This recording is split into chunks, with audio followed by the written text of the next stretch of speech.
Satisfy చేస్తారా municipal chairman విషయంలో Sanjay satisfy చేస్తారా చూడాలి. అయితే ప్రస్తుతం మనతో పాటు ఒక ఇంపార్టెంట్ గెస్ట్ ఉన్నారు. భారతీయ జనతా పార్టీ రథసారథి రామచంద్రరావు గారు ప్రస్తుతం మనకు లైవ్ లో జాయిన్ అవుతున్నారు. నిజానికి భారతీయ జనతా పార్టీ ఇప్పుడు ఈ మున్సిపల్ ఎన్నికల వెళ్ళిన తరుణం చూస్తే చాలా విమర్శలు, జూబ్లీ హిల్స్ లో డిపాజిట్ కూడా రాని పరిస్థితి. అటువంటి చోట ఇప్పుడు మొత్తం 7 మున్సిపాలిటీస్ లో 2 కాషాయ జెండా ఎగరబోతోంది. ప్లస్ మున్సిపాలిటీస్ లో అశ్వరావుపేటలో కూడా భారతీయ జనతా పార్టీకి ఒక సీట్ వచ్చింది. అంటే ఖమ్మం జిల్లాలో ఎవరు ఊహించని చోట అశ్వరావుపేటలో ఒక సీటు, నెవర్ ఎక్స్పెక్టెడ్ ప్లేసెస్ లో భారతీయ జనతా పార్టీకి ప్రాతినిధ్యం వహించింది. సో మంచి రిజల్ట్ అనే చెప్పాలి. నిజానికి భారతీయ జనతా పార్టీకి మున్సిపల్ కార్పొరేషన్ లో అయితే బీఆర్ఎస్ కంటే కూడా ఎక్కువ సీట్లు వచ్చేసాయి. బట్ మున్సిపాలిటీస్ లో కూడా ప్రతి మున్సిపాలిటీలో ఎంతో కొత్త రిప్రజెంటేషన్ వచ్చింది. సో మనతో పాటు భారతీయ జనతా పార్టీ రథసారథి రామచంద్రరావు గారు ఉన్నారు. రామచంద్రరావు గారు, జీ తెలుగు న్యూస్ కోసం సమయం కేటాయించిన ధన్యవాదాలు. సో ఎట్లా లాస్ట్ టైం ఎన్ని ఉండే మీకు మున్సిపల్ కార్పొరేషన్ ప్లస్ వార్డ్స్, ఈసారి ఎన్ని వచ్చాయి? లాస్ట్ టైం మాకు 204 ఉండే భరత్ గారు.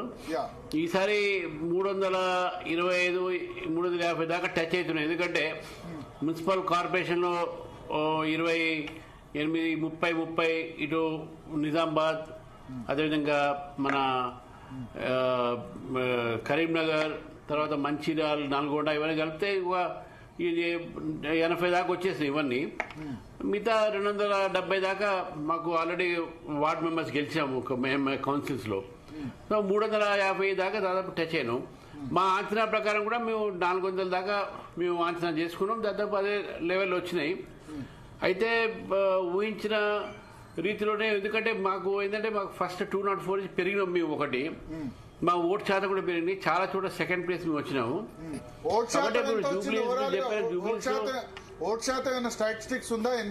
ఇప్పుడు ఓటు శాతం మన అఫీషియల్ గా రాలేదు కానీ 20% దాకా మేము మా అంచనా ఉన్నది.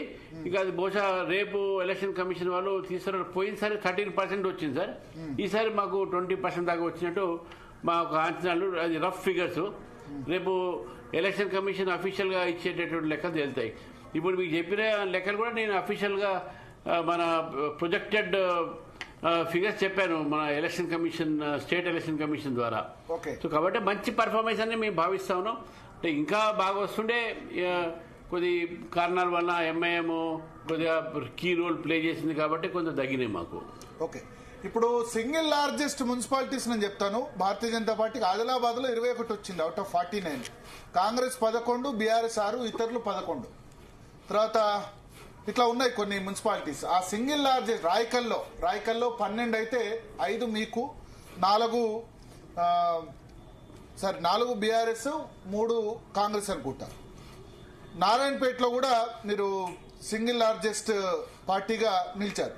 సో ఇటువంటి చోట్ల ఏం చేయబోతున్నారు? ఎట్లా? నారాయణపేటలో 11 మీకు వచ్చాయి 24కు, 2 బీఆర్ఎస్కి వచ్చాయి, 7 కాంగ్రెస్ పార్టీకి వచ్చాయి total. So single largest municipalities ఈ ఇతర ఏవైతే గెలిచారో దాంట్లో మా పార్టీ రిబెల్స్ ఎక్కువ ఉన్నారు. అంటే ఇప్పుడు ఫర్ ఎగ్జాంపుల్ నారాయణపేట ఉన్నది, ఇంకేదైనా ఉండదు. అప్పుడు మీ టికెట్ డినై చేస్తే వాళ్ళు నించొని గెలవడం జరిగింది. సో కాబట్టి డెఫినెట్ గా వాళ్ళు మాతో వస్తారు.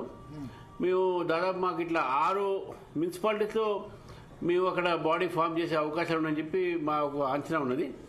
ఇంకా కొన్ని ఎక్కువ కూడా కావచ్చు. మేము జనరల్ గా ఇండిపెండెంట్ సపోర్ట్ తో మేము చేస్తాము. బైసా కూడా అదే విధంగా ఉన్నది. మాకు ఎక్స్ అఫీషియల్ మెంబర్స్ కూడా ఉన్నారు.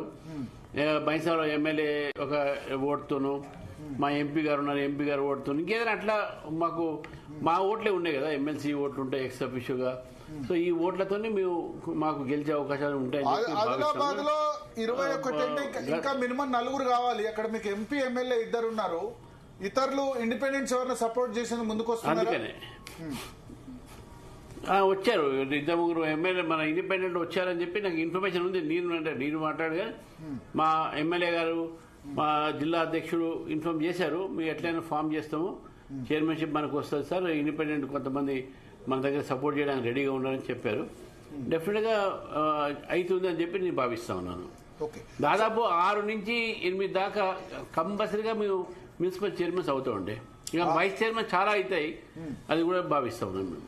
ఓకే, 6 నుంచి 8 దాకా రావచ్చు, కానీ డైరెక్ట్ గా మీరు మున్సిపాలిటీ 6 నుంచి డైరెక్ట్ గా గెలుచుకున్నది లేదు. మున్సిపల్ కార్పొరేషన్ అంటే కరీంనగర్, నిజామాబాద్ లేలే. ఇప్పుడు నారాయణపేట డైరెక్ట్ గెలిచినట్టే. అక్కడ 12 మ్యాజిక్ ఫిగర్, మేము 11 గెలిచినాము, మా 2 రివర్స్ గెలిచారు, మన రివర్స్ గెలిచారు, కాబట్టి అది డైరెక్ట్ గెలిచినట్టే మేము దాదాపు. అక్కడ మా ఎంపీ గారు కూడా ఉన్నారు అక్కడ, మా అరుణ గారు. సో అది డైరెక్టే మాకు, అదేమి ఇష్యూ కాదు అక్కడ. ఓకే, తర్వాత ఇప్పుడు నిజామాబాద్ లో దగ్గరకు వచ్చి ఆగింది. నిజామాబాద్ లో 29 సీట్లు మీకు వచ్చాయి, కాంగ్రెస్ కు 18, మజ్లిస్ 12, 2 కలిపితే 30, బీఆర్ఎస్ 1, ఎంఐఎం 12. అక్కడ కూడా మాకు ఎమ్మెల్యేస్ ఉన్నారు, ఎంపీస్ ఉన్నారు, అక్కడ కూడా మా ఎంపీ ఉన్నాడు. సో కాబట్టి అక్కడ కూడా మేము డెఫినెట్ గా మేయర్ మాదే అవుతుంది. ఓకే, ఓకే, అంటే ఎక్స్ అఫీషియో మెంబర్స్ అక్కడ ధన్పాల్ సూర్యనారాయణ గుప్తా ఎమ్మెల్యే ఉన్నారు, ఎంపీ ఉన్నారు, బట్ కాంగ్రెస్ వేరే అరవింద్ గారు ఉన్నారు. ఎస్, ఎగ్జాక్ట్లీ మీరు అన్న పాయింట్ కరెక్ట్. అది అయితే కాంగ్రెస్ సంబంధించి కూడా నిజామాబాద్ రూరల్ వీళ్ళు ఉన్నారు, మహేష్ కుమార్ గౌడ్ ఎమ్మెల్సీ ఉన్నారు, వీళ్ళు ఎక్స్ అఫీషియో మెంబర్స్. కాంగ్రెస్ వేరే చోటు నుంచి 4 ఎమ్మెల్సీని తీసుకొస్తే అది తీసుకొస్తారని వాళ్ళకి ఇంకెక్కడైనా అవసరం పడితే వాళ్ళు పోవచ్చు అని చెప్పి చూస్తున్నాం. దీని మీదనే వాళ్ళు చేస్తారని ఏం లేదు. వాళ్ళు బయట కూడా వాళ్ళకి ఏదైనా అవసరం పడితే వాళ్ళ ఏరియాలో పోతలేవు. అంటే ఇవన్నీ స్పెక్యులేషన్స్, ఇంకేమీ. అడ్వకేట్ గా చెప్పండి, ఎక్స్ అఫీషియో మెంబర్ అంటే అదే పార్లమెంట్ సెగ్మెంట్, లేకపోతే ఎమ్మెల్సీ అయితే అదే జిల్లాకు సంబంధించిన వాళ్ళు ఉండాలా? రాష్ట్రంలో ఎక్కడి నుంచి అయినా తీసుకొచ్చి ఇవ్వచ్చా? యాక్చువల్లీ అయితే హైకోర్టు ఆర్డర్ ప్రకారము మన తీసుకొచ్చిన డివిజన్ బెంచ్ ఆర్డర్ 2022లో ఎవరైతే వారి యొక్క లోకల్ ఏరియాలో మాత్రమే వేసుకోగలుగుతారు అనేది ఒక జడ్జిమెంట్ ఉన్నది. అది చాలా వరకు 2022లో వచ్చింది. చాలా మంది ఫాలో కావట్లేదు. మన ఎలక్షన్ కమిషన్ దాన్ని నోటీస్ చేసిందా చేయట్లేదా నాకు తెలియదు. అది స్టేట్ ఎలక్షన్ కమిషన్, మాకు సంబంధం లేదు. ఎలక్ట్రల్ లిస్ట్ తయారు చేసేది కలెక్టర్ కాబట్టి, ఎలక్ట్రల్ ఆఫీసర్ కాబట్టి ఆయన చూసుకోవాలి. ఆయన అలో చేస్తే మేము ఇక్కడ ఏం అబ్జెక్షన్ పెట్టము అనే మాట మాట్లాడుతున్నారు. సో ఒకవేళ వాళ్ళకు అలో చేస్తే మాకు కూడా అలో చేయాలి, వాళ్ళు అలో చేయకపోతే మేము మాకు అలో చేయరు. బట్ హైకోర్టు జడ్జిమెంట్ ఉన్నది. హైకోర్టు జడ్జిమెంట్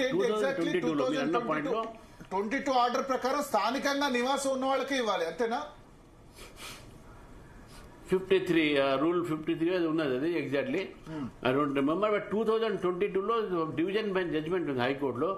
ఏ ఎమ్మెల్యే అయినా, ఎంపీ అయినా, ఎక్కడైతే నివసిస్తాడో ఎక్కడైనా కానివ్వండి, but place of residence will be the place of voting, ఆ ఏరియా ఆఫ్ ఓటింగ్.